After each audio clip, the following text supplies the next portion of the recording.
So Jürgen, great to have you here. I've known you for a little bit, not a very long time. Then maybe after we can disclose a bit more about how we got to know each other.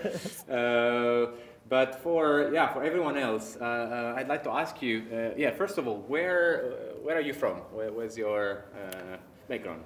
Yeah, so actually I'm from Italy, from Alto Adige, which is actually kind of a region in the north of Italy, bilingual region, German, actually kind of Italian, that's where I'm from. Then spent my first school years there, then went to university to Austria, to Germany, and then actually kind of started business life. Yeah. Yeah, okay. And when you were a kid, what is it you wanted to do? What was your dream? Actually, I wanted to become a musician, so I studied music, music conservatory, and classical flute, and that was actually kind of my dream. But finally, I realized that a good teacher, he told me like, "Hey, Jürgen, you might actually be good enough. You have enough talent to play in orchestra, but you're not going to be a top musician." And I actually said like, well, that's not enough. So I really would like to be, let's say, a top musician. So I'm going to switch to somebody else and something else. And then I decided to go into computer. Yeah. And what was the influence of your family on your choices for studies and careers? Yeah, I mean, like, I think a pretty big one. So I think I'm coming out of a family of entrepreneurs. So my grandfather, he was an entrepreneur. My dad was an entrepreneur. My mother was an entrepreneur.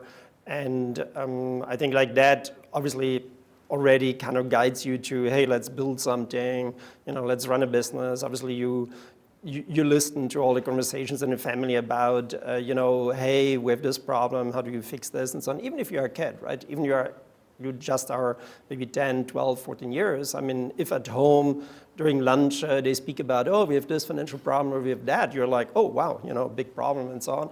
And, I think that kind of influences you. And I think I always want to become an entrepreneur. And I think also because I lived this entrepreneurship as part of my parent house, yeah. And then my dad, he was actually kind of running the first electronic data processing company in the north of Italy. So he was always a fan of big IBM mainframe computers. And I mean, like, maybe that also actually impacted me, yeah. And did you have some of those at home, or? Not at home. That those are really big machines, actually. But in his company, they had huge, actually, kind of rooms like this one, but filled up with machines that had maybe 14 megabyte of main memory, and these huge disks and partitions and so on. I mean, it looked like today everybody's laughing about it, but that was the beginning, right? And I think, but I never actually, interestingly enough, I never had a personal computer at home, right? So I never actually kind of learned how to program. All my colleagues at school, they had this super advanced scientific, actually kind of calculators where they already started doing basic programs and so on. I never did that because I wanted to become a musician. So I was always actually kind of, playing the flute and going to concerts and trying to build up bands and so on. But finally, actually, kind of then I decided to go into software. Yeah. And I noticed the language that you use even to build a band, like you build a band, yeah. Yeah, I mean, you need to build a band, right? It's like you need to find the members, you need to bring them together, choose the music and so on. Yeah, it's a reality. And so, what did you do first? Did you get a job first, or did you start your company or business first when you? So actually, kind of when I went, after my graduation in, at the Ragioneria in, commercial high school, actually kind of in Merano, I went to military, typical Italian thing. And then I went to Austria to study what is called, in German, Wirtschaftsinformatik. So actually kind of, it's a mix of, computer science and business administration. So I liked that because it was not just about computer science, but actually had some business aspects. And there together with a couple of colleagues, we founded our first company. So we actually kind of started a company that was doing special new middleware solutions for banks. So there were, Austrian banks that needed new interfaces, UIs, and so on to actually kind of sell solutions to their clients. And we actually kind of started that company. And I was a co-founder there. We were 8 founders, so that was actually kind of, really a large team. But, we had a really interesting team dynamic. And then, after my graduation from university, I decided to leave that company and really do something else. And then I went to work for IBM in Singapore. And, then I went on. I wanted to do a PhD, so did my PhD. And then I actually kind of, started working for a German software company and so on, yeah. So it sounds like you're really being sort of bouncing back and forth your own companies and. Yeah, I think yes, absolutely. I've never actually kind of said oh, I only want to be an entrepreneur. I think there are, good things to learn on both sides of the equation. So I really liked working for large companies because I think you can learn a lot there. But then again, I really liked the entrepreneurial kind of get together, build something, have an idea, bring it to market and so on of a startup, right? So I always kind of balanced it, but I think, and that worked out for me. Not sure, I mean, there are definitely other people out there that might see it different, but for me that worked out, and I think I had really great employers, like people where I worked, and great companies, and a lot of positive experience there, yeah. Yeah, we'll get there a bit further down the line. Okay. I know you have worked with really also prominent business people in tech, so I'd like to ask you about that a bit later. But so how old were you when you started your first interface middleware for banks in Austria? That, I think, 20. Wow. Yeah, but that was actually kind of, actually I have to really say that I was not the entrepreneurial-minded person. There was this group, and they said hey, we need somebody that knows how to sell. Hey, Jürgen, you look like you would be a good salesperson. Why don't you join us, right? At the end, I was actually kind of the interface programmer, right? It was really funny because they needed somebody doing all this UI stuff. But they basically said hey, we're all engineers. We need a salesperson. Hey, Jürgen, join us. And I'm yeah, sure, let's do that, right? You were the most salesy among the... Well, I mean, looking back, I think there were others that were actually better in selling, but I was the most extroverted, right? I mean, if you have engineers, a typical engineer is actually he doesn't really like to sell, a typical engineer, in my view. He likes to solve problems, create things, discuss things, work on algorithms, and so on. So he's actually really more focused on building something. But the salesperson needs to be very, I think, in a way, also extroverted. Obviously, also skillful in the sense of what is the product I'm selling? What problems does it solve for you as a company? But he also needs to be extroverted, right? I mean, if I go to an event, I have no problem to speak to any person over there and start a conversation. And I think that is something that they saw and said hey, Jürgen, why don't you actually come over and do that for us? And that's how I co-founded the company. Yeah. Awesome, yeah. And just for the record, how many engineers in this room? So maybe engineers today have changed. I don't know, but I think that was at least back then. That was the experience. Yeah. Shall we sit again? How do you feel? If I can stand, that's yeah. I mean, you can sit if you prefer. I like to stand. Yeah. Can you tell us about OnePlus X? That's the last. Sure. Yeah. The latest startup that you founded in 2015. Yes, exactly. Yeah, so exactly. So OnePlus X is a company out here of Zurich. So we started it in Zurich. It's currently a technopark. And it focuses on supporting companies to define the target groups they want to reach in digital marketing, right? So today you have digital marketing out there, we all know it. When we go online, we see some advertisement and so on. And companies need to define the target group. So whom do I want to reach? And we have built technology, AI technology, to do that, to actually kind of define the target segments and then allow you to reach those target segments online. That's what we do. We basically started doing that back then because we realized that a lot of companies, media companies in Europe, they are struggling with that. So they don't really have good technology to compute target segments. We thought like, yeah, we have a lot of ideas how to actually kind of achieve that. So we started with that, and we were very, very successful actually kind of doing that. Yeah. How did you come up with this idea? Well, I mean, like, you know, it's before I worked for Swisscom, and then I worked for Google, and actually kind of, you know, what I learned at Google is that, you know, if you have a lot of data, you can really do, you can learn a lot about people, right? So if you have a lot of data, obviously you can understand what motivates people, what are they driving, where are they interested in, you know, all that kind of, I would say, like more detailed information that Google is also using to improve its search quality, its product quality. And then I actually kind of joined, you know, Swisscom, and I realized that, you know, Swisscom is maybe a special case because they obviously have a lot of data. They don't want to touch that data because they say like, hey, that's not our data, that's the data of our customers.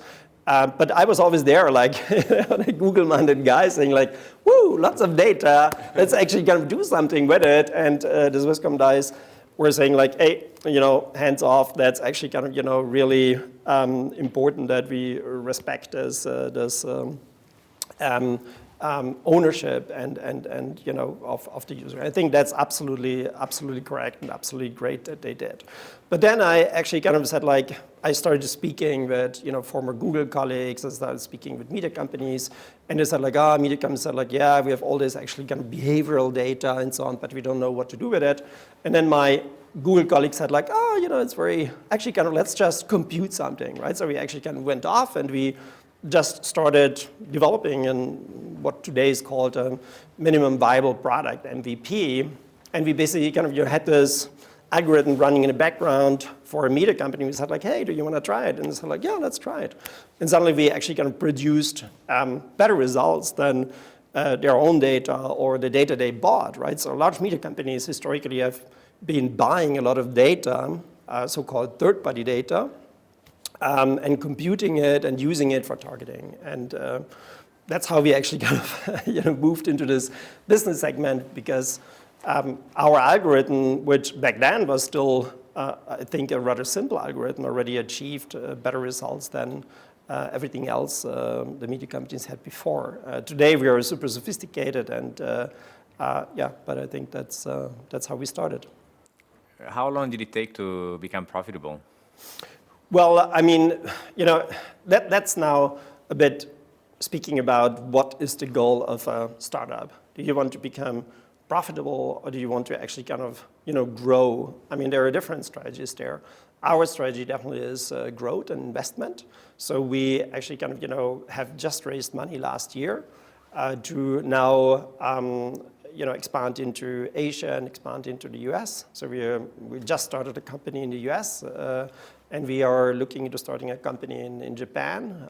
We have partnerships there. We're hiring people there and so on. So actually kind of we're in the investment stage, because in the business that we are in, you know, growing your monthly recurring revenue and annual recurring revenue is really key to actually show investors that you're an attractive company to invest in, but also to gain market share.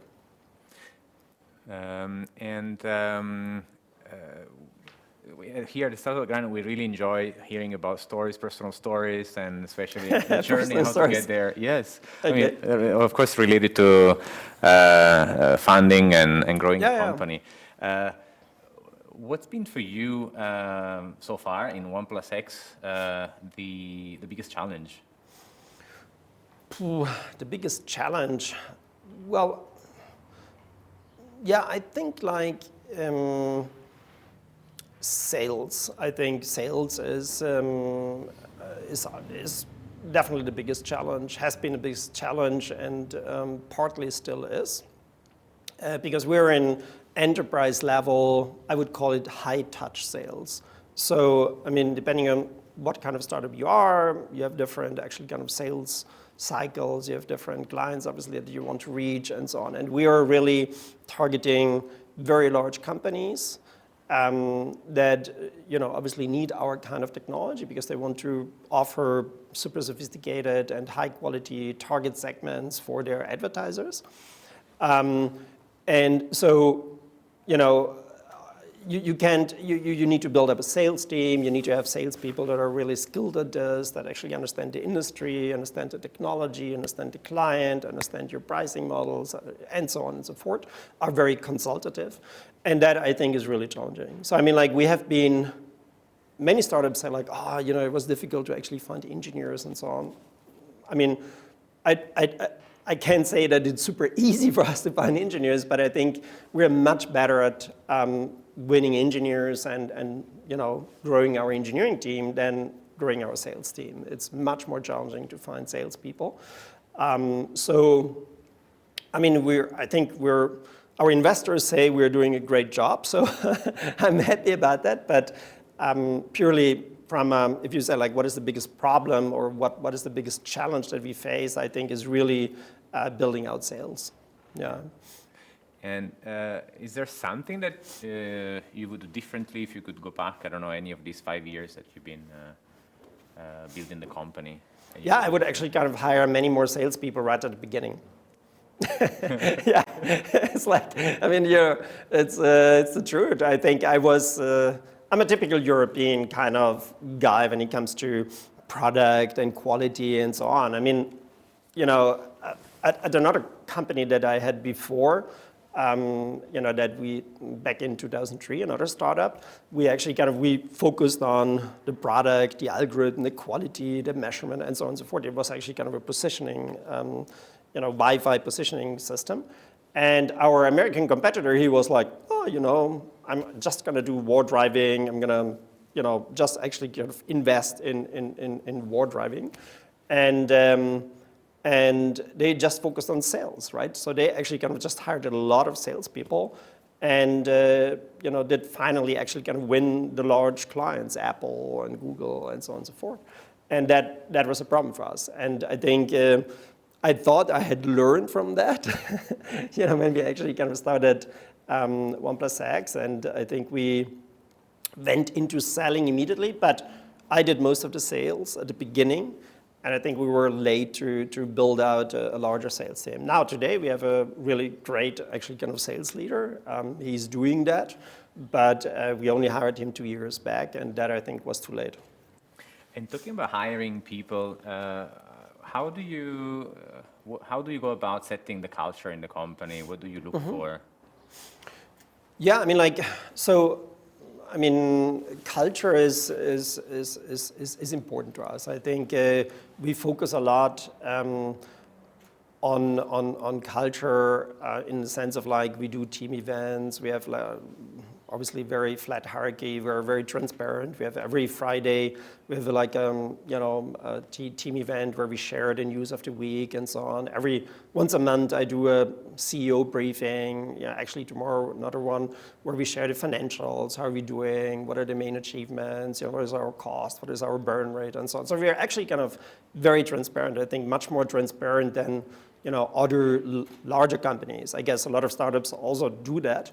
And we also motivate people to really, you know, decide on their own, take the extra mile, actually kind of, you know, have ownership about your area, right? So HR does a lot of great stuff. They never kind of, you know, come back and say like, oh, can you approve this or approve that or approve the, no, I mean, like, just go and do it. Marketing, sales, product, and so on.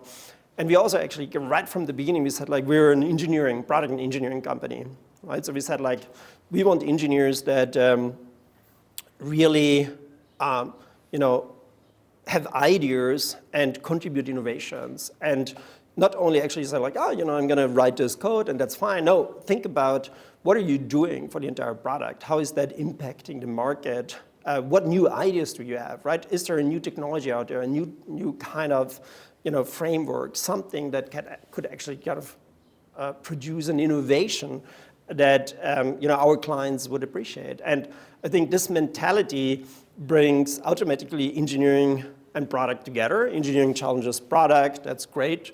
Then, you know, product is actually developing more innovative products. Then we have customer success that again brings in the ideas from the client and so on. So we have very, I would say, like, transparent, high communication, you know, product focused culture. And when we hire, and hiring for us is a very, very serious business, right? So we are much more stringent. We have many more processes in hiring than in sales. It's actually really interesting, right? Sales, we're like, hey, that's the pitch, here, customer, and go. But hiring, we're like, hey, this is the interview. We have this framework. We have this criteria. We have this interview feedback. We have this actually timing. We have a hiring committee. We have all of that. And we really, when we say like we make an offer, then everybody is in, then that's a really top candidate, also from a cultural perspective. So we not only look like, hey, is this person great analytically or communication-wise, but also does this person fit from a cultural perspective to us? I think that's really something so that's, I think, also how we achieve to have a team of people that really likes to work together a lot. Yeah, and we were talking briefly before behind the scenes in the apero about mistakes. If you look back, is there one mistake that you really regret having done, and what would you do differently? Mistake.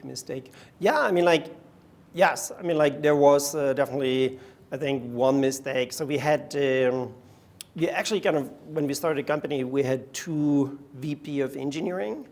And I think they were both talented, but at the end, we were actually thinking about making one of these VPs our CTO, our new CTO, because we thought like, Thomas, who co-founded the company with me, he's also a professor at ETH, so he didn't really have a lot of time to, take care of the entire team organization and so on. So we wanted to make one of the 2 our CTO, and we actually took too long to decide. So I think like that at the end, both VPs actually left us, which was really bad back then. Now we have a new one and it's all fine and so on. But back then, actually because we didn't decide quickly enough, both actually left us. And that I think was really, was a mistake. I think like also on the people side, when you manage a startup and it's growing, I think managing people, understanding their expectations, what do they want, what is actually their motivation to work with you and to drive forward this vision is really important. Yeah. Where do you draw your motivation from? Have you ever thought about giving up? And never. I mean, like I'm always told the team, I'm in this till the positive end. So actually and no, I think like, I draw the motivation from the team. So I think like, when somebody asks me like, hey, you worked for Google, you worked for Swisscom, and now you're actually running this small company, why are you doing this? I'm saying like, the greatest thing running a startup is that you can actually choose the people you work with, right? And I think that's really fantastic. I mean, if you come out of companies where obviously there is power games, there is politics, there is a lot of that. I mean, a lot of great stuff also in those companies, right? So don't get me wrong, but it's a different culture, right? It's like much bigger, much more political and process-oriented and so on. And then you can form a team of people that together want to achieve something and have a good time working together, even though they work a lot and intensively. I think that is super motivating. I really like that. Talking about that, you have held super senior roles in companies like you mentioned, Swisscom, you were the chief strategy officer. At Google, you were the head of product for Europe and larger area. What maybe the definition, the job title was slightly different? Yeah, so it was. New job. Yeah, I can specify it. Yeah. What is now in insight?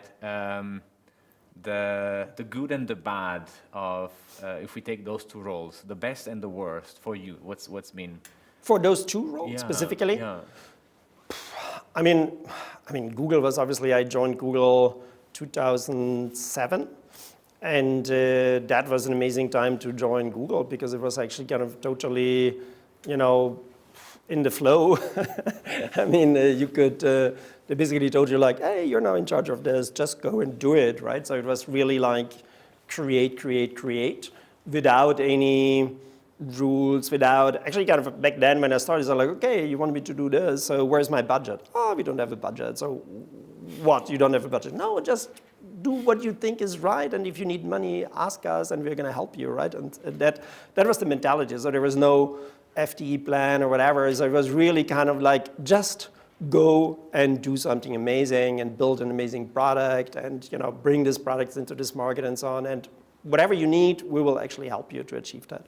And that was a really cool, cool culture, and I learned a lot there. I mean, before I worked for a media company, Bertelsmann, and Bertelsmann obviously being very, actually, directly before I joined Google, I worked for a startup, my own company. But before that startup, I worked for Bertelsmann, and Bertelsmann was much more organized. They had the controlling, they had actually kind of everything was planned, and the entire actually development, we had a waterfall model layers, they had specifications, And Google was really more about, hey, we have Agile, we have Scrum, the engineers lead, the product teams lead. So it was really like the new way of building products and doing things. So I learned a lot there.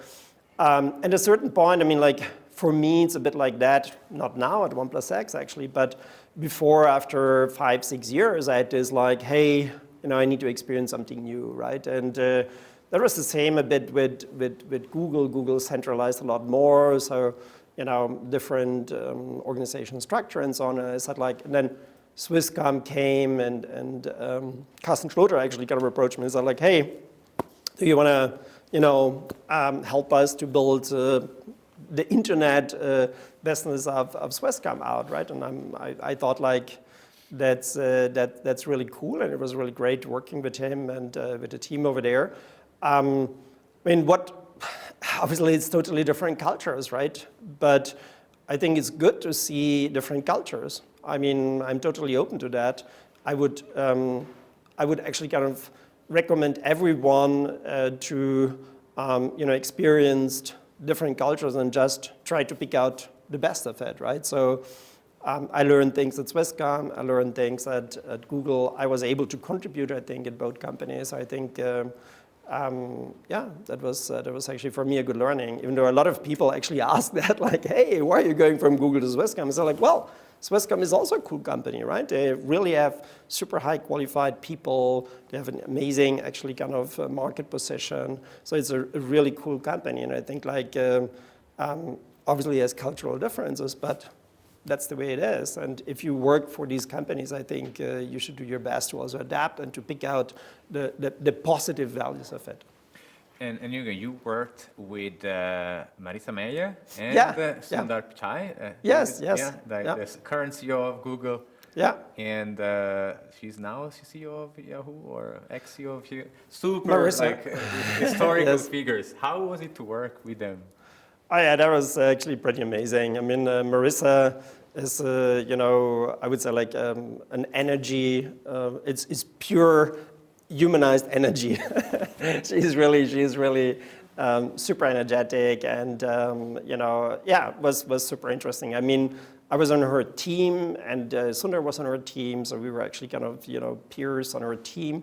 And I was running consumer products back then, so search and so on for Europe, and Sundar was actually kind of running I think back then, the client division browser, so he was actually already looking into developing the browser strategy and so on.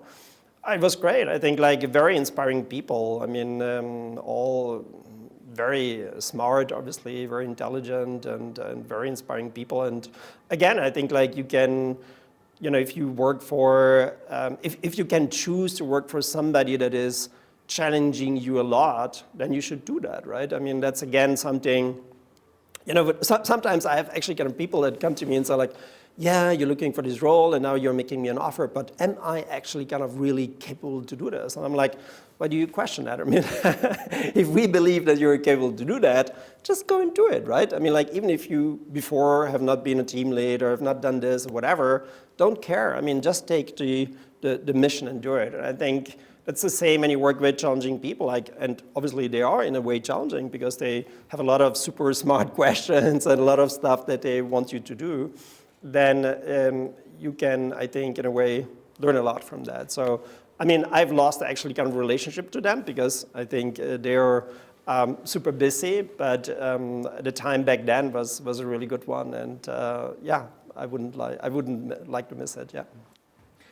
and you also talked about diversity, sorry, not diversity, but cultures and adjusting. And you have lived in pretty diverse places. You worked in Japan, in Korea. How did you go about doing business there? What did you bring back? Yeah, I think, I mean, the first thing is if you know that you're going in such a culture, then it's good to get prepared. So the company that did send me to South Korea actually first gave me a cultural shock seminar, and those kind of things exist. And that was very helpful because, I mean... Can you tell us something about what it was? Yeah, I mean, it's a seminar where they actually can run you through the typical situation. So, you know, one situation was like, hey, if you're in Korea and you're in a meeting and people fall asleep, don't get offended, don't wake them up. It's actually kind of, you know, a good sign because they are trusting you. And let's check that no one is sleeping here. No. Yeah. No, but seriously, I think like then I was in South Korea and I was running a workshop for a large company, and I had, I guess, 20 people in the room. And at the end of the workshop, or close to the end, 18 were sleeping, right? And I was like, hey, cool, you know, objective achieved. And I was like, really like, but without the, let's say, the preparation of this cultural shock seminar, I would have never kind of known that. Or also they said like, you know, if you're in an office and, you know, don't just approach somebody on his desk or something like that in South Korea, you know, be relaxed, wait till they are open up for, you know, establishing contact with you. So yeah, I mean, but other than that, I think, again, what is really important is to be open for a culture, right? I mean, be culturally open. I think, you know, curiosity, but also respect. Respect for the culture, but curiosity to learn about the culture, trying to understand how things are moving. You know, I mean, I had this client in Japan, so I was actually in South Korea, and then I already started to sell to Japan. And there was this super large company, and I established this connection to this guy in Japan. And so I spoke to him, I pitched to him, he invited me, and blah, blah, blah, blah, blah. And I would say like 6 months, 9 months, a year later, you know, I was still actually pitching to him and so on and so on. One day he actually kind of came and said like, okay, Jürgen, look, right? We have now a good relationship. We trust you. You tell us that you have a product that does A, B, C, and is available in Japanese. And I'm like, schluck, you know. And so we're going to work with you. We're going to run this license, but you need to promise us that on January 1st of, I don't know what year it was, we have the Japanese version, right? So I had actually kind of 4 months to go for that. And I actually kind of knew that moment was like, wow, great customer win, but hey, now we really need to deliver, right? And that is the Japanese way to do business. They're like, hey, we trust you. You tell us, you know, let's actually kind of build on this trust and do something. And, you know, that's something that you then also need to do as a company, right? So back then I went to my CTO and said like, hey, you know, I need a Japanese version by December. And he's like, ha, ha, ha, you know, forget about it, you know. We're going to need a minimum a year to deliver a Japanese version. I'm like, no way. We need it by December. So, I mean, we delivered it by December, but it was really difficult. But I think that is really important. So you need to, in Japan, trust is super important, right? So you're not actually kind of, it's not how you pitch or how you do this and that. It's about the relationship between people and say like, hey, I'm going to support you, you're going to support me, and together we're going to achieve this. And that is really important in Japan. In other countries, other things are important, right? But understanding that, I think, is important to be successful there. And I mean, I like this kind of, you know, culture, understanding culture, what drives people, what do they want to achieve, and so on. And not only in let's say, countries, but also in individuals, also with customers. Super interesting, right? So you have customers, what do they want to achieve? You know, where do they want to go? How is their team structure? What is the driving factor behind certain decisions? And is super interesting. And in Switzerland, what does a startup need to succeed? Yeah, in Switzerland, I think like like for me, when we started in Switzerland, I think it was very important to go international very quickly because I think, at least in my market, large enterprises and so on, the Swiss market is too small. I mean, for media companies, right? So there are a couple of large media companies. They're all our customers today, but that's not enough. So actually, for us, it was really important to go international very quickly and also build the mentality in the team, saying like, hey, we're going to support all these languages. We're going to support all these markets. We're going to be, all over. Don't limit yourself. So like we're a company, we're a Swiss company, so Switzerland is your market. That was important for us. I think Switzerland has amazing, actually kind of infrastructure for startups. Obviously, it has actually kind of fantastic schools, fantastic, actually kind of educated people, like well-trained people, business angels that actually kind of, have capital that they want to invest. A very good legal framework, accepted legal framework globally for company investments. It's easy and fast to start a company over here. So I think all of that, I think, is really good. But, I think to really be successful, at least in my business, you need to go international. And Switzerland obviously is expensive, right? That's the other part. And staying a little bit in this topic, how have you seen a change over the years? In Switzerland? Yeah. I mean, I think there are a lot of really successful startups here, right? So I think like the startup ecosystem has grown a lot, right? My impression in Switzerland is that, and it's not only my impression, I think there is statistical data on it, that in Switzerland, startup founders are actually kind of a bit older than, let's say, in the US. So in the US, it's like, hey, before I go into my first big job, I'm going to try out a startup. Maybe I'm successful, I'm the next Mark Zuckerberg, whatever. Here in Switzerland, it's like, hey, before I go to do a startup, let's first earn some money so that I have some stability, and then I'm going to do, a startup.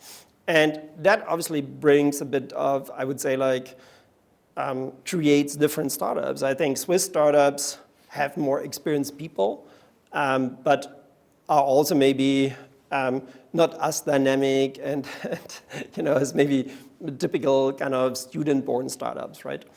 But I think the entire ecosystem has grown a lot. It's like really impressive, and there is a lot of really good ideas coming out of universities. So I think that the ecosystem definitely has developed a lot. I think there are great offerings. I mean, StartupGrind, others that do a lot for startups, bringing them together, sharing knowledge. That's great. Yeah. What would you suggest a first-time founder in Switzerland? Like one piece of advice. And I know there's some also here in the audience, but you as well. I mean, there's a lot of advice to give, but I think like challenge your ideas with a lot of people, like speak with a lot of people about it. I mean, that's not Swiss specific, right? So it's actually kind of, I think, generally as a startup founder, you're in love with your idea, and that can be your biggest problem, but can also be your biggest asset, right? So it's really, you shouldn't be not in love with your idea, because then you're not actually kind of don't have enough passion. But you might also be in the way of actually kind of the success, because maybe if you change your idea a bit or you do something a bit different, success might be really there. So I think like be open, listen to a lot of people and so on. Then obviously I think like, start pitching early on. I think that's really important. Learn how to pitch, learn how to explain. I mean, I've been like an experienced presenter, but once you start pitching your own startup, it's again different, because you're in love with your ideas. I've always pitched the technology. I was like, hey, we have this super amazing embedding space, and this does this and that, and everybody was like, whoo. But what is the problem that it solves for me? What is the market potential out there? Why should people buy that, and so on? I mean, really understanding how you bring your message to the other party. What does it do there?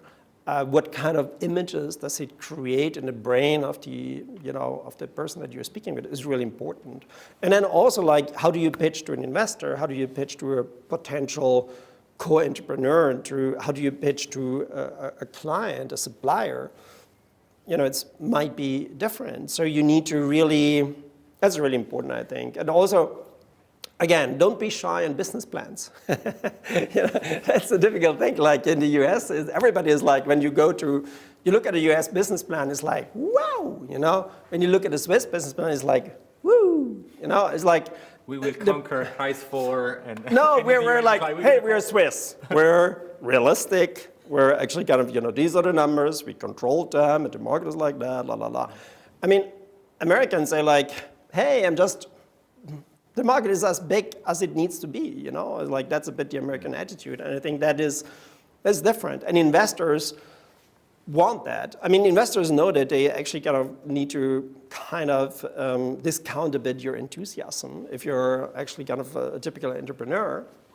And they're like, hey, you show me this, I'm going to actually expect that you're going to reach maybe 70% of that. Right?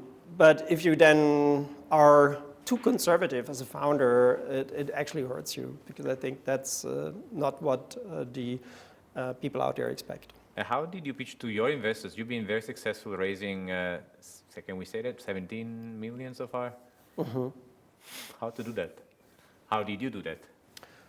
Yeah, I mean, I can do another pitch if you want. Or how can we do that? Even better. It's like, I don't know, you would need to actually ask my investors. Yeah, but I think like I pitched like every other startup as well. I said like, hey, this is the problem.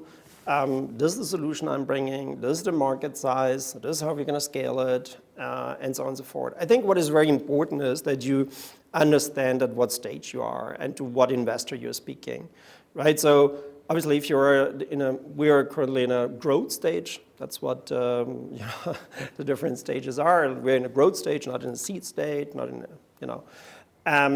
and in growth stage, you need to pitch with totally different numbers. You need to have customer profiles, MRRs, all these different KPIs, SaaS, blah, blah, blah, blah, blah. So you need to understand what is an investor, what is the language the investor needs to actually kind of have to put you into his Excel. Because an investor, a typical investor, already knows what he's looking for. And he just wants to get your message translated into that and then see if the end number is what he's looking for, right? Now, a seed investor is totally different. A seed investor is like, you're a seed, you don't have a product, you don't have a customer, you don't make money. So I'm looking at the idea, the potential, and the team, right? So you need to actually kind of say like, hey, the idea, present the idea, make it simple for people to understand. But also explain the team, the passion. You need to actually kind of show that you have the energy, that you actually want to achieve this, right? That I think is really important. So you need to adjust the way you pitch depending on at what level you are and what you want to achieve. Yeah. A topic that is quite prominent or becoming more prominent these days is about diversity and inclusion. Yeah. What is your take on that, and what do you do about that in your company? So I think it's totally important, right? I mean, like we are always trying to actually kind of be as diverse as possible. I think I did the math. Well, I think we're at 25%, for example, female to male engineers.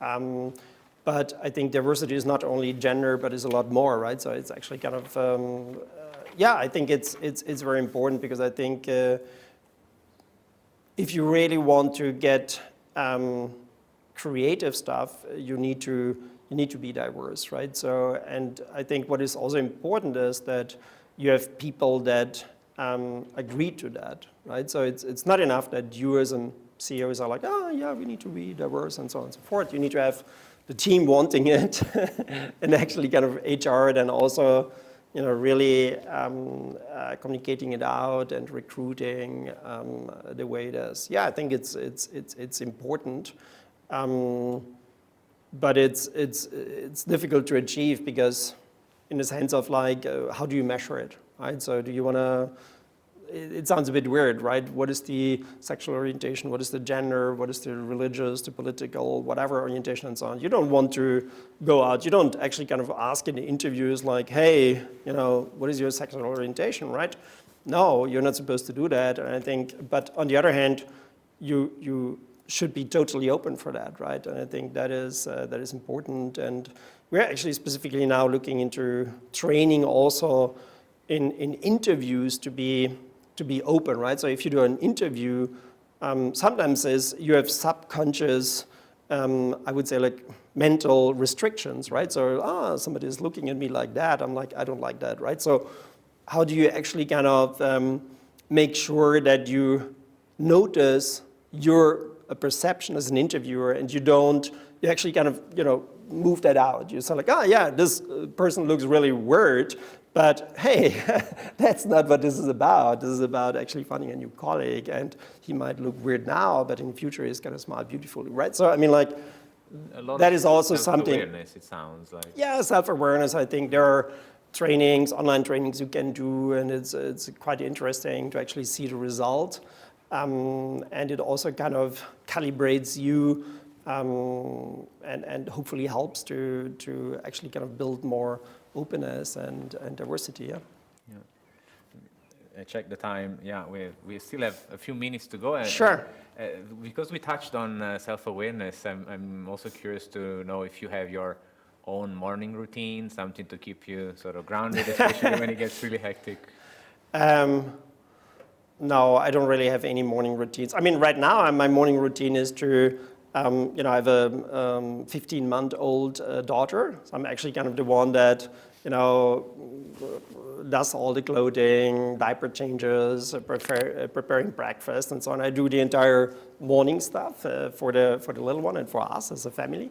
And I think I like that a lot because it actually kind of connects with the little one greatly, and that is my morning routine. But from a business perspective, not really. I mean, I always wanted to start doing meditation and yoga and all that, but I never really got good to build a routine about it. Once I'm in front of the computer, I'm actually totally into the business communication and, customer sales, product, and so on. Yeah. That is your meditation. Yeah, maybe. That's the meditation, yeah, exactly. And you mentioned life, family life. How do you balance things out? And what advice do you want to give to entrepreneurs that actually don't pay so much attention to balance? Yeah, I think generally, I mean, if your family is happy, you're also happy and you're relaxed. And if you're happy and relaxed, you do a better job at your business. So I think it's always like, what is the environment you need to create to be as productive as possible, right? And I mean, I learned over the years, I'm not, but today I believe that you should give people the environment that makes them as productive as possible. And that doesn't mean that they should be from 9 to 5 at a certain desk and no. I think if somebody's happy, if he has a babysitter, hey, try to arrange a babysitter. If somebody's happy because he just had a nap of half an hour, hey, put a sofa there so he can have a nap. Because once people are balanced, they are productive, they can do things, and so on and so forth. And I think that is kind of important. So, I mean, family-wise, I think it's important that, if you have a partner, the partner is as well happy and not only you, because that actually kind of influences you. So I think that is really important, yeah. Yeah, happy wife. Yeah, for example, or a happy husband, whatever. But yes, I think that's kind of a good ways to start building a business. I repeat the question for the audience. Differences between tech culture in the US and in Europe or Switzerland in particular, and what do you see the good balance? Tech culture, I mean, honestly, since I worked at Google, I think I'm very much impacted by this, I would say typical American, maybe tech culture. I think that a typical Silicon Valley tech culture is like engineers are creators, they are innovators, they should actually kind of, have ideas, build, test, trial, and so on. And I would say like a European tech culture is really more like, hey, we need to have a plan, we need to spec it out, we need to test it, and so on and so forth. So I think like the US one is much more explorative, and the European is much more controlled, stable, and so on. I mean, I think we found at 1plusX, we found a good balance because we have a super stable environment, which is very important because we operate large data amounts for large companies, but still we are explorative and we build new ideas. And I think like this combination of like having explorative mindset, but building stable, quality-proofed technology, I think is the best to achieve. Thank you. More?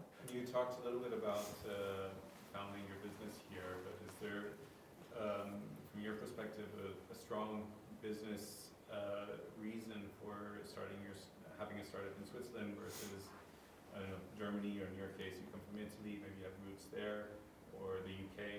Mm-hmm. Well, I think like if I would, I know other founders that say like, oh, I would actually kind of start my next startup in Silicon Valley because valuations are higher, access to investments investors is easier, and so on and so forth. I generally think you should start the company in an environment where your family and your colleagues and everybody is happy and you have the infrastructure and you can actually progress. I have to say that I think starting a company in an ecosystem where running, creating, investing startups is the normal, like for example in Israel, in Tel Aviv, or in London, or also in Berlin, or in San Francisco, or in New York, and so on, and more and more also in Zurich, I think is a benefit because then you have an ecosystem of people that know how to work at a startup. You have an ecosystem of legal companies that know how to coach a startup. You have an ecosystem of business angels, of investors, of M&A lawyers that can help you if you're up to sell your company, and so on and so forth. So I think going to Tuscany to start a software company might be a good idea because they're great coders. I don't know, but is for sure more difficult than starting a software company here in Zurich or in Berlin. But I would start a wine company. Exactly, yeah. Berlin. I mean, the quality of life might be fantastic in Tuscany, right? So I think I don't doubt that. All right. Yes. Two actually. One is like, to your opinion, when is the right time to approach investors in general, especially if you're thinking into the pre-seed phase? It's like, and how do you decide how much are you willing to give for the investment, or which investors you choose? Mm-hmm. I'll repeat the question so we have it on stream. How early and how to approach investors and how much to give away when trying to raise funds? Yes, yeah, really, really important question, and difficult actually. But I think, I'm saying obviously you need to have something to show an investor, right? So you should have a concept, you should have a business plan, you should have an understanding of like what is the market size of your technology and so on. But once you have that, I think you should approach investors as soon as possible. Why? Because actually every discussion you learn something. An investor is going to ask you certain questions, and you will notice that the questions are the same. Over time there is the same pattern in there, and so what you need to prepare, where you need to improve, and so on over time. So I typically, when I go for an investment round, I say like, hey, I have my A, B, C investors. So the C investors are the ones where I'm like, hey, I'm now pitching to you, but I'm not really expecting you to actually kind of invest in my company, but I'm just pitching because I want to learn from your questions, and I want to challenge you and you challenge me, and so on. And the A ones are the ones that I really want to win, and I want to be super ready to pitch to those guys. So first try out, you're pitching a lot. And start early with it, because typically startups do this too late, and then they're running out of money, and then, big problem. So I think the earlier the better. Now, how much to give away? It depends. I mean, a typical rule would be very little for a lot of money, right? But that can also be a bad actually kind of rule, depending on down rounds and so on. It's a bit complex, but I think what is important is that you're fair, right? I mean, I'm not the typical American. Let's say startups are like, I want hundreds and hundreds of millions. I think like, hey, there should be a fair valuation, and you should have an investor that gets his fair part, because he gives you risk money, right? So it's actually kind of super risky to start to invest in seed stage or so companies. So yeah, I mean, like, but you should actually kind of inform yourself. I mean, what is the valuation of this kind of company? What is the valuation of typical ETH startup? How much do actually you can go to ETH, there is a campus there, is like, hey, how much did you guys get? What was your valuation, and so on and so forth. And then you're ending up like, okay, maybe I'm worth $1 million, $2 million, $3 million, I don't know. And then I'm like, how much money do I need? So I typically say like, I'm going to invest my next 18 to 24 months, maybe, right? So maximum 2 years. Because in 2 years, I'm worth much more, so I'm going to do the next round. Means you're actually kind of going for an investment round maybe every 2 years for minimum, but actually maybe even every year, so in a permanent investment mode. You had another question as well, you said? I put them all together. Okay. There was a question over there. Okay, fine. So I have a question. How did you find your first investor? How I found my first investor? Yeah. Actually, it was really interesting, because I was at a evening dinner party. And here in Switzerland is funny, because if you go to a dinner party, it's like either lawyers or bankers, right? Sorry, I mean the audience, but I like speaking to lawyers and bankers typically are like, oh, investment and so on. And then I met this hedge fund manager, and he was like, oh, it sounds interesting what you're doing. I have a friend that actually invests in these kind of companies. And, so he introduced me, I pitched to him over the phone, and he was like, wow, that's so cool, I'm gonna board my plane. He came in from Monte Carlo, and the next day he was here, and we spent the entire afternoon. He was like, cool, I'm all in, right? I mean, that's obviously like a lottery win in a way, because you need to find these people, but you never know who these people are.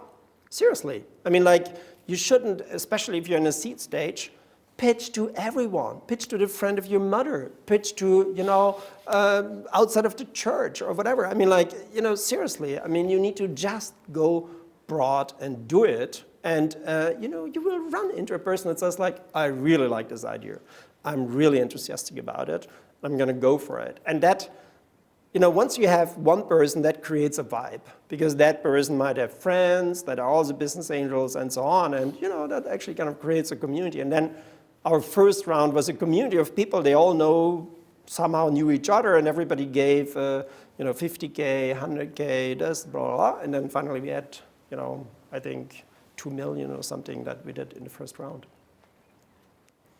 Oh, inspiring and refreshing. Another question. One more question. Sure. What are the attributes that you look for in an investor? You mentioned A, B, and C. So what is the difference between an A and a C? Well, typically I think and there are obviously, it really depends a bit on you as a founder mentality. And it's not only me that started the company, by the way, actually, I have co-founders, Thomas, Joachim, Stephanie, and so on. We founded the company together. We were looking for long-term investors, right? So we are not a startup. We are not saying like, hey, come on in 5 years, we're going to be like, selling the company. No, we don't do that, because we want to build, a large, really large, international, very valuable company. And that can take many years. It's actually kind of expensive to build a large software company, and it can take quite a lot of time. So that's the first quality. You don't go for investors that put something into your contract. It's just like, in 5 years, I want to have the option to get out. No, you're in, and you're in till the end. And the end can be in 10 years, 15 years. But I mean, don't shock them too much. Don't say 20 years or 15 years, but don't accept that kind of term. I think that is important. The next one is, what is your chemistry with this person? The person is going to sit in, most likely, in your board. So, go out also for a dinner, have a chat about him, ask him for his hobbies, try to actually kind of have a challenging conversation. What is the person about, What is your chemistry with this person? I think that is really important. And then, obviously, it's always great to have an investor that, knows your market, understands your market, can help you not only with money, but actually also with maybe a network, with some business, general advice, and so on. I think that is also really, really valuable. And then, last but not least, obviously, it's also good to have investors that can go on with follow-up rounds. So somebody that says like, hey, I'm going to invest this amount now, but if you guys reach this goal, I'm actually really open to invest maybe more, right? That is a good sign because, I mean, you don't want to change investors all the time, right? You want to have a certain stability, and I think that's another criteria I would go for. Thank you.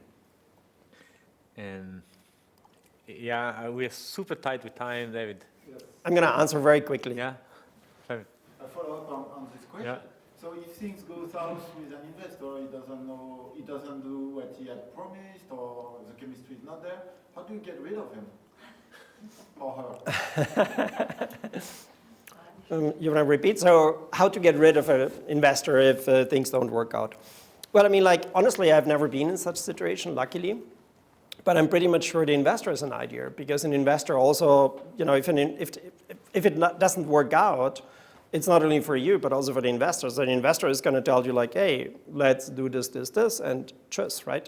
Other than that, you could actually kind of also think about, arranging a buyout. So investors typically have some, let's say, percentage multiples and so on in mind, right? So you can say like, hey, I would have an open conversation with the investor, like, hey, this doesn't really work out, so what would you need to actually sell your shares to another investor, right? And then you are in this situation that you need to find another investor, and yeah, that's the way I would do it. Sad to end on this note. Hopefully. We can change it in the video, we actually kind of had a question somewhere. We came to the end. Thanks a lot, Jürgen. Thank you for the invitation. It was good having you here. Thank you very much, everyone, for really good questions. Thank you. Thank you. And thanks to Survision for hosting us, for offering also this infrastructure for the video production, the apero. You mentioned lawyers, so let me also thank our partner, Page Dreyfus, that has a startup desk available. I think some of them are on the line now, online, and support startups as well. With this we can close the video stream, and we can move on around the room, and also enjoy maybe a little more of the apero. Cool. Thank you very much. Thanks, everyone. Thank you.